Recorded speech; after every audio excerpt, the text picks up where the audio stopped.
A silent childhood.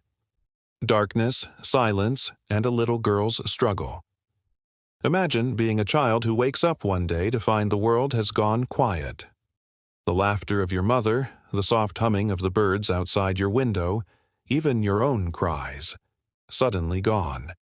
And as if that weren't enough, the light of the sun, the faces of those you love, the color of flowers, all of it disappears too. This was the world little Helen Keller was forced to live in before she was even 2 years old. Helen was born in 1880 in Tuscumbia, Alabama. At first, she was like any other baby, curious, bright-eyed, and eager to explore the world. But an illness, believed to be scarlet fever or meningitis, struck her when she was just 19 months old. She survived, but the fever left her both deaf and blind. Imagine the isolation. Imagine the frustration. A little girl, unable to hear her mother's soothing voice, unable to see her father's protective face, unable even to understand what had happened to her. Her parents, Arthur and Kate Keller, loved their daughter deeply, but they didn't know how to help her. In those days, children with severe disabilities were often hidden away, dismissed as hopeless. But Helen was different. She had a fiery spirit. Even as a toddler, she found ways to express herself, stamping her feet when she was angry, smiling when she was pleased. She invented her own hand gestures to communicate basic wants, like bread or milk. But as she grew older, her frustration grew with her. She wanted more. She wanted to connect. The household often felt the weight of Helen's silence. Her younger sister Mildred sometimes received more attention, and Helen's jealousy would erupt into tantrums. She was smart, too smart to be trapped in a silent prison, and everyone around her could sense it. But without guidance, her intelligence was like a wild flame, burning out of control. Her parents tried to find answers. They took her to doctors, specialists, anyone who might have a clue. Some suggested an asylum. Others shook their heads. But her mother, Kate, refused to give up. She believed in her daughter, even when the world told her not to. One day, Kate read about another child, also deaf and blind, who had been taught to communicate. That small spark of hope kept her searching, until finally, the Kellers were introduced to a remarkable young woman who would change Helen's life forever. But before that meeting, Helen's world was a storm of emotions, bright curiosity trapped inside a cage of silence and darkness. The little girl had so much to say, but no voice, no bridge to the outside world. Every day was a battle between her need for connection and the limits of her condition. And then, when things seemed most hopeless, someone arrived at their doorstep. A teacher who would become Helen's guiding star, her lifelong companion, and her miracle. Who was this woman, and how did she unlock the mind of a child living in silence and shadow? A ray of light. The arrival of Anne Sullivan. On a warm spring day in March of 1887, the Keller family waited with nervous hope. A young woman was coming to their home, and she was not like any teacher they had ever met. Her name was Anne Sullivan. She was only 20 years old, barely more than a girl herself, yet she carried within her the determination of someone who had already endured more hardship than most people see in a lifetime. Anne Sullivan's story was one of struggle and survival. She, too, had known the pain of losing her sight. Struck by an eye disease as a child, she had grown up nearly blind. She spent years in poverty, in orphanages, where cruelty was often harsher than kindness. But she was also given a gift, the chance to attend the Perkins School for the Blind in Boston. There she learned not only to read and write, but also to fight for herself. Surgery later restored part of her vision, but her experiences gave her something even more valuable: empathy. She knew what it meant to live in darkness, to be misunderstood, to long for a way out. When she stepped onto the Kellers' porch in Alabama, she was not greeted by an ordinary assignment. Before her was a little girl who had been locked in silence for years. Helen was intelligent, yes, but untamed, quick to anger, and often wild in her behavior. Many would have turned away. But Anne saw something else. She saw a spark. From the very first meeting, it was clear this was no ordinary teacher-student relationship. Anne insisted on moving into the Keller household, dedicating herself fully to Helen's care. She believed Helen needed structure, patience, and above all, love. But love alone wouldn't be enough. She needed to give Helen language, a way to understand the world around her. Anne's method was simple, yet revolutionary. She would spell words into Helen's hand using the manual alphabet, sign language letters traced with her fingers. At first, Helen had no idea what these strange motions meant. To her, they were just patterns, like tapping on a table or brushing against fabric. But Anne never stopped. She spelled DOLL into Helen's hand while giving her a doll. She spelled CAKE when offering a piece of dessert. She repeated until something clicked. It wasn't easy. Helen resisted at first. She grew frustrated, angry even, throwing tantrums and tossing objects across the room. But Anne, with her fierce Irish temper and stubborn will, refused to give in. She fought back when necessary, setting boundaries, but always with the goal of guiding Helen toward understanding. She knew that within this fiery little girl was a brilliant mind just waiting for release. Anne believed the best way to reach Helen was through consistency. She moved with her into a small cottage on the Keller property, away from the distractions of family. There, day by day, the lessons continued. Helen would touch objects, and Anne would spell their names into her hand. At first, it felt meaningless to Helen, like trying to solve a puzzle with missing pieces. But the foundation was being built. What made Anne remarkable was not just her teaching method, but her devotion. She became more than a teacher. She became a companion, a sister, a mother figure, and later, a lifelong friend. In that little cottage, two souls began a journey together. One was trapped in silence and darkness. The other had fought her way through her own pain to help lead another into the light. But for weeks, the progress seemed painfully slow. Helen memorized finger patterns, but she didn't yet understand that each one represented an idea, a name, a meaning.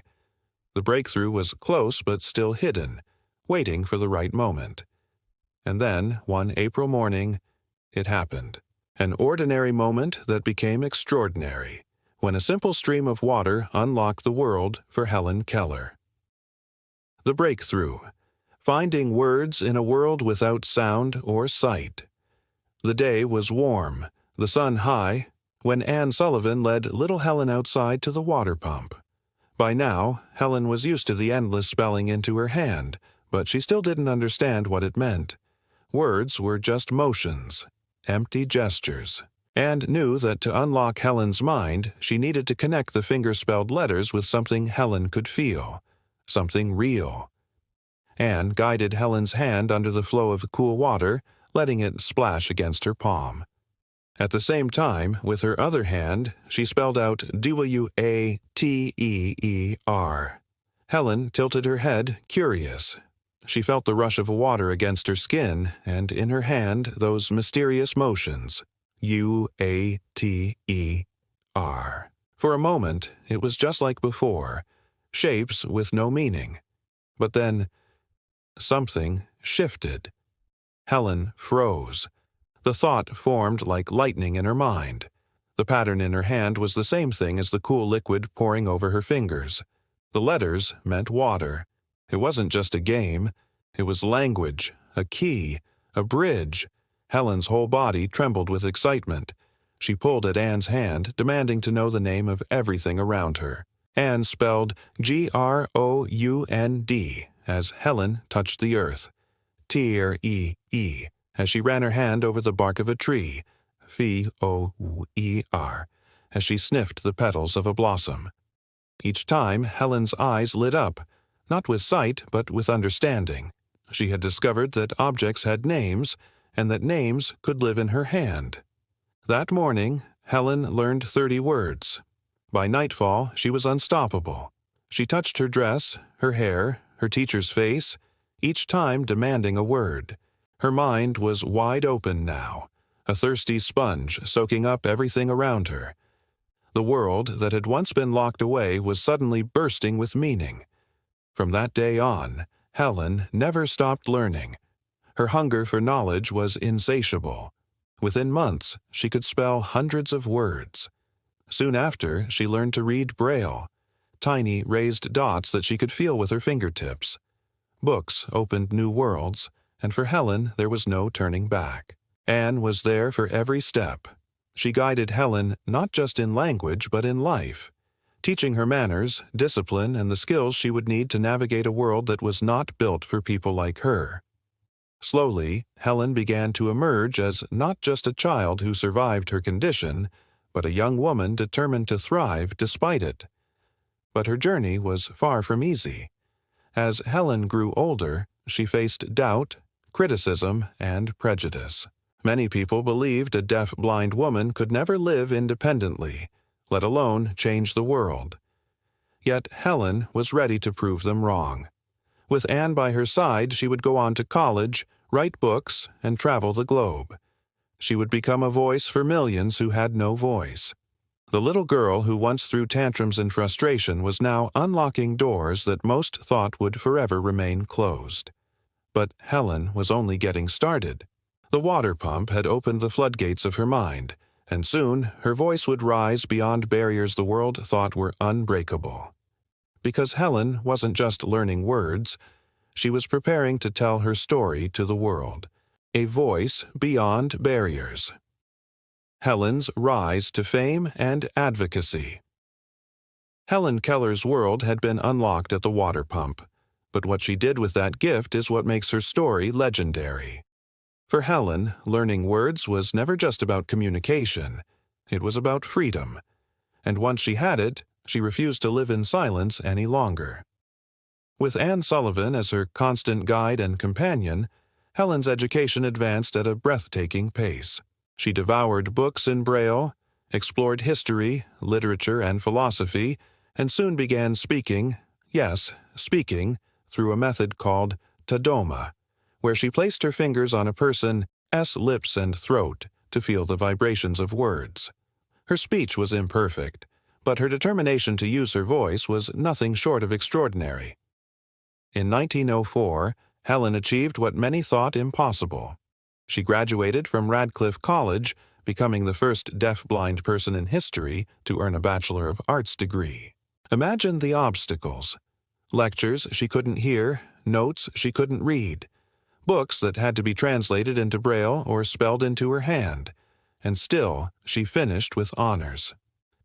At a time when women themselves were still fighting for the right to be heard, Helen's accomplishment was nothing short of revolutionary.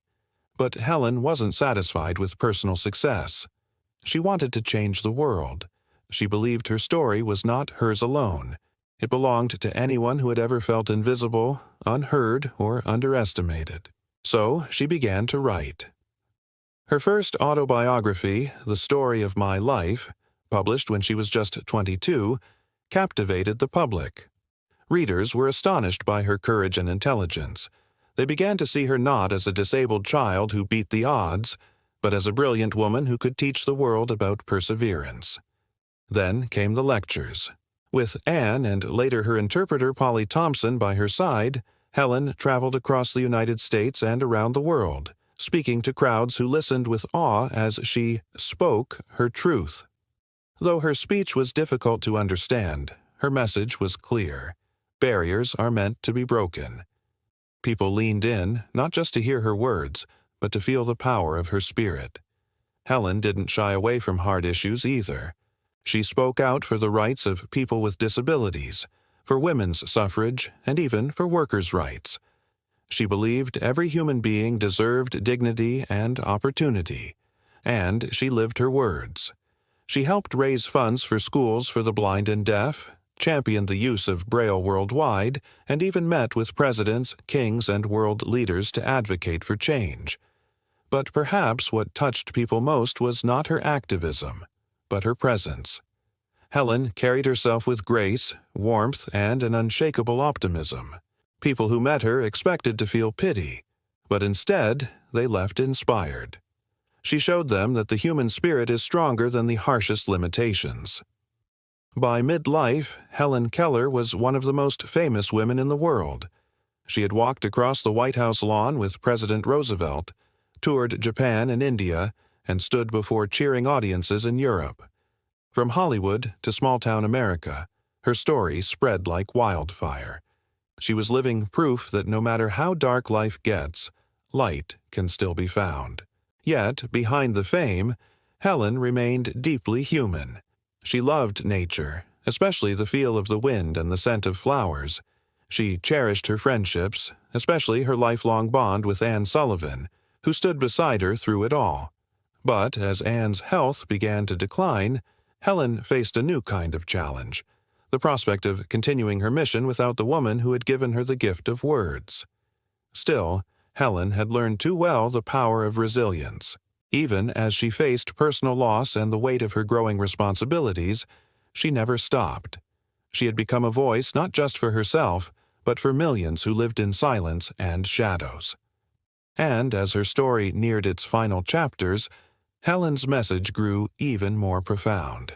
She wanted the world to remember not just her struggles, but the lessons hidden within them, the strength of the human will, the courage to hope, and the beauty of never giving up. Because Helen Keller's life was not simply about overcoming deafness and blindness. It was about showing the world that no obstacle is too great when the heart refuses to surrender. But how did her journey end? And what lasting mark did she leave for generations who would come after her? A legacy that still speaks. Lessons from a life of courage. Helen Keller lived a long life, 87 remarkable years filled with trials, triumphs, and unforgettable lessons. By the time she passed away in 1968, she had touched every corner of the globe with her message of resilience and hope. But even more powerful than her accomplishments was the legacy she left behind, a legacy that still whispers, still encourages, still teaches us today. In her later years, Helen slowed her travels but never stopped advocating. She worked with the American Foundation for the Blind for more than 4 decades, bringing resources, education, and dignity to countless people living with vision loss. She visited veterans blinded in war, children in hospitals, and people struggling in poverty, reminding them that their lives had value. Her very presence was living proof that adversity does not define a person's worth. But Helen's life was not without sorrow. She endured the heartbreaking decline and eventual death of Anne Sullivan in 1936. Anne had been her teacher, her companion, her anchor, and suddenly she was gone. For most people, that kind of loss would have been crushing. But Helen, though devastated, carried Anne's spirit with her. With the support of her later companion, Polly Thompson, Helen continued her mission. She understood that Anne's gift to her, the gift of language, was too precious to let fade, and so Helen kept going. Even in her final decades, she met world leaders like Winston Churchill, Jawaharlal Nehru, and John F. Kennedy. She was awarded the Presidential Medal of Freedom, one of the highest honors given to an American citizen. Books, plays, and even films were made about her life, spreading her story to generations who had never met her in person. But what makes Helen's legacy so enduring is not just her fame, it's her humanity. She was a woman who faced unimaginable barriers yet refused to be limited by them. She often reminded others that while the world is full of suffering, it is also full of overcoming.